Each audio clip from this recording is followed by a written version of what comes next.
Hello. In this demonstration, I'll provide an overview of the job ticket editor used for job setup and ticketing in the TotalFlow Print Server. Let's take a look. I will begin by bringing in two print files that we can use to show how the job ticket editor works. I'm just going to drag these two print files onto the hold virtual printer, and then they will show up in the inactive jobs queue. To open the job ticket editor, select the desired job, and you can either double click on it, click this edit pencil, or right click and click edit, or the last way, because of touchscreens, is click this pencil right here. I will double click on the job and the job ticket editor will launch. The job ticket editor has been completely redesigned for the PrintServer update. Particular attention has been paid to improving ease of use to ensure that operators can accomplish their tasks quickly and with few errors. Let's take a look at the job ticket editor at a high level. On the left-hand side are all the different types of settings that you can do when setting up a job. In the main center area are the properties that you can set for each of the areas on the left. And then on the right-hand side are a couple different preview areas. I'll go through each of those individually. Let's begin back on the left. The basic settings panel has what we consider to be the most frequently used settings for a cut sheet print environment. At this time it is not configurable, but that is something that print operators have requested. Job setting has things like copies, print range, job information, and more advanced settings like how a job should be stored, things like that. Layout is where you go to set up your impositions, normal, booklet, and gang up. Paper is where you specify either your paper from the catalog that you've defined, or if desired, you can specify a specific tray. Marks and bleeds are to set your mark and bleed options particularly for your impositions. Finishing has all of your different finishing options. Exception pages have inserts, substitutions, subsets, and tabs, and we will go through some of these in detail in a minute. Covers is where you can set your cover properties for your jobs.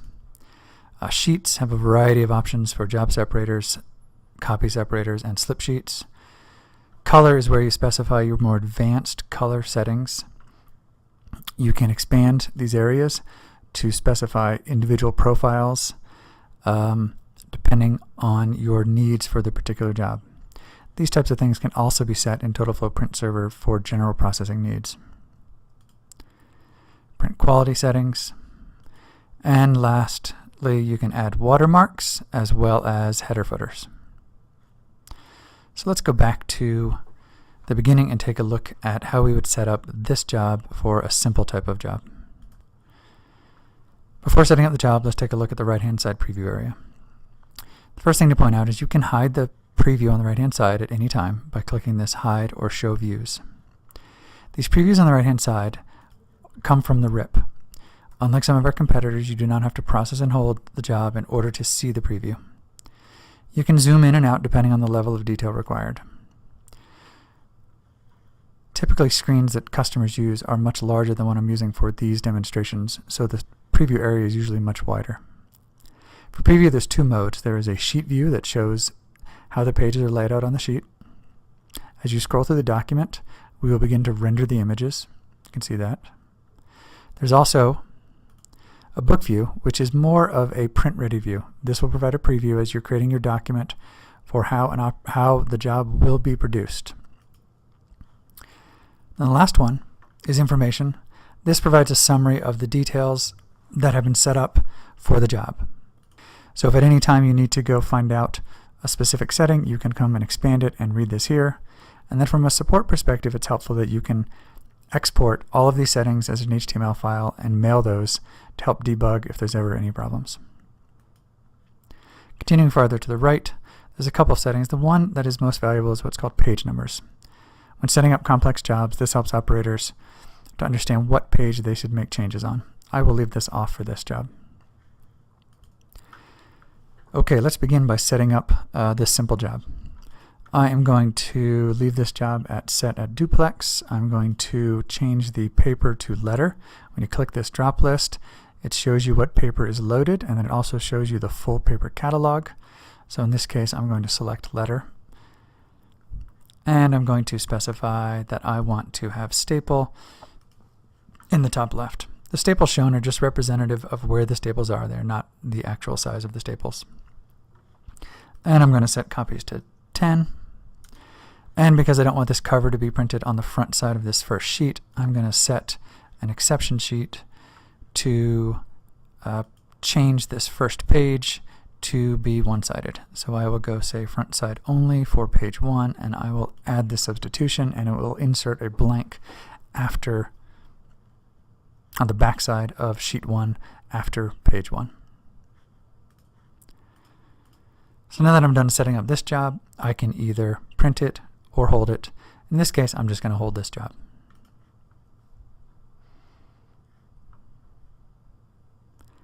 As you can see, the preview shown in the job queue also shows the representations of the job settings. Let's go set up a more complex job. I double-clicked on this flight simulation manual. In this job, we're going to set some covers, we're going to add some tabs for different chapters, we're going to create some paper substitutions, and add some inserts. First, let's go set our job. We'll leave that at two-sided, and let's go specify our covers. This job has a cover on both the front and the back. So I'm going to specify that I want the front cover to print on the front side only, and then the back cover to print on the back side only. As you can see, the back is now blank, and if we scroll to the end of the document, the back cover has been placed on the back side of the sheet. In order to see this a little bit easier, this view is sometimes very helpful. Operators can scroll through the entire document by changing the page number down on the bottom, and you can see that the cover is in the correct location. Let's go back to the sheet view. Generally, we find that operators switch back and forth between these views depending on the type of job setup that's required. Both are beneficial in different cases. So now let's go make some tabs for this job. What I'm going to do is zoom in so I can see the pages a little bit better. And I'm going to scroll through the document looking for the beginning of different chapters. So I can see here on page 7 that I want to add a tab before this for the history of flight simulation.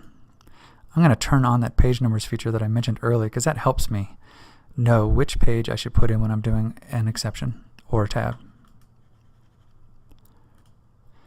So I know that I want to put a tab before page 7. So I'm going to go to exception pages, I'm going to go to tab and say before page 7, and I'm going to add the text that I want.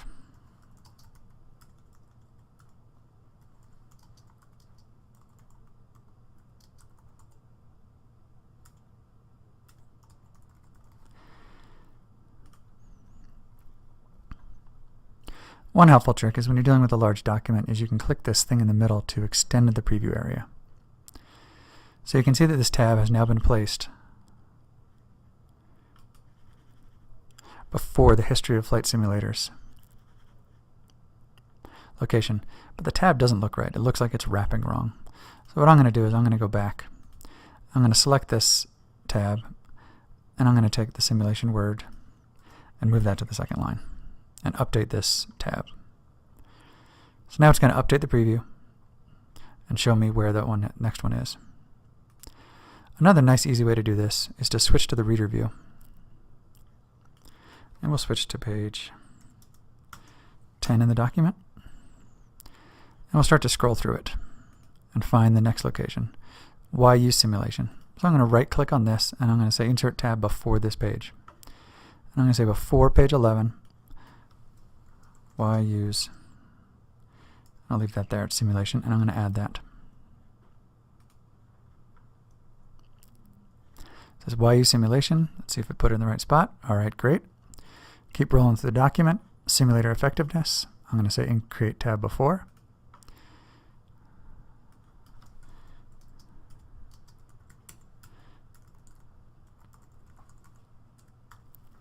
And I'm going to add that. Sometimes switching back and forth to the large view helps to ensure that your job is set up correctly. I'm not going to add any more tabs to that, but if I go all the way back to the beginning of the document, you can see that it will show the preview on the edge of that, on the edge of the tabs. What I'm going to do next is go to the back of the document and make some paper substitutions for the references section. So references look like they begin on 74 and end on 74. Let's see where they begin. Start on 65. So I'm going to make a substitution from page 65 to 74, and I will go pick letter blue. And if I wanted to, maybe I don't want to print those in color. I want that to make sure that's just black and white, and I want to leave those as, we'll leave those as duplicates, and I will add that. You'll see the pages on the right hand side be changed to show that preview. Maybe one more thing I want to do is I'm going to add an insert. I want to put one more insert before this back cover. So I'm going to right click, I'm going to say create insert before, and I'm going to say add.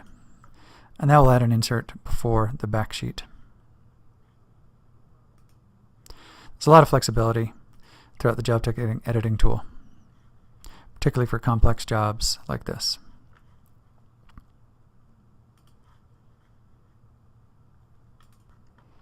I hope this has been helpful and provided you an overview of how you use the job ticket editor to set job properties. Thank you for your time.